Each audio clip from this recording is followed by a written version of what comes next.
The other day, I gave a workshop on hypnosis, persuasion, all in the context of writing, and I want to share a couple of tips with you that were gleaned by attendees of that workshop. I, of course, am Joshua Lisec. This is Daily Persuasion. I am the New York Times bestselling author and co-author, a ghostwriter of 99 nonfiction books now, and a certified hypnotist. Through this unique set of experiences, I teach you how to better influence the VIPs of your life and career. Now, the questions all had to do with Joshua. How do you write stuff that people want to read and actually finish reading? Well, the first tip that I gave all the attendees was first and foremost, you want to have in mind why people are going to be reading what you are writing. What do they want to learn? What do they want to feel from reading this? What do they want to be able to do? It's not just about what you want to say, it's about outcomes. It's about the value of those outcomes. If, for example, my book is entitled something like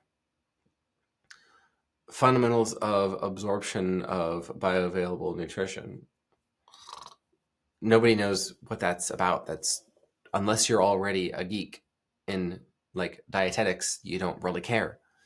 Now, if the book is entitled, for example, How to Lose 50 Pounds in 50 Days, an exaggeration, obviously. But if it's a title like that, everybody's all over it. Everybody's all over it. Okay. So you have to understand that that is the first and foremost important thing. Why do people want this book? Why do they want whatever it is that you're selling them? Start with what it is that they want and construct your content around that. And a tip that I gave was go and look at the reviews of books on Amazon that are written for that audience. Maybe you're not writing a book. One of the guys who was in there in the audience is working on a particular services offer related to his industry. And so I said, hey, the people you're going to be selling to, they're going to be doing research, product research. They're going to want to be learning about different methods, different ways of doing things. So go right over there into the Amazon book reviews. Look at the 4-star, 3-star, 2-star reviews. The semi-critical reviews with some good stuff and some maybe not so good stuff, but it's specific. That's what it is that you need to be focusing on.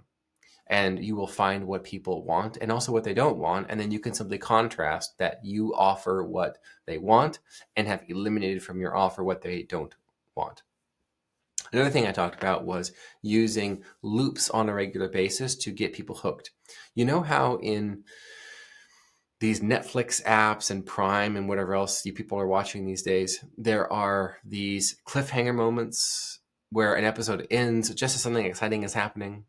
You know, you can do that in your chapters. You can do that in your threads on X or on Threads or wherever you're creating content. You can do that in your videos where you start with a compelling anecdote that lasts 5 to 7 seconds and then stop and then begin telling a different story and then pick it up at the very end, close the loop with an action, and then open the next loop for the next episode or the next chapter. This perpetual open, open, close.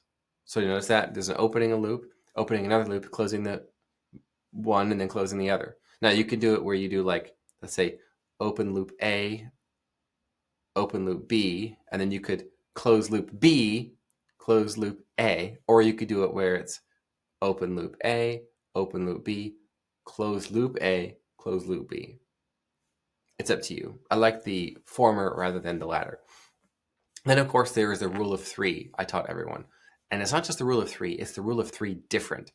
And this is where you are trying to create a range of perception of expertise, meaning this guy's covering all this territory, really knows what he's talking about. This girl is good. She's making sure we got all our bases covered. So, for example, if you're giving 3 different examples of something, you want to give 3 wildly different people, not let's say all 3 of them are a single mom with 1 kid. Actually 38 years old. Unless that is your one and only customer avatar. But if you're wanting it to be for the masses, for anybody, yeah, you'll pick the 38-year-old single mom, but you'll also pick the happily married grandparents in a different country. And then you'll pick the young single college kid who's got all the time in the world and a part-time job on top of that to show that your method, your thing works for all 3 of these very different scenarios. And so that's how people will come to trust you.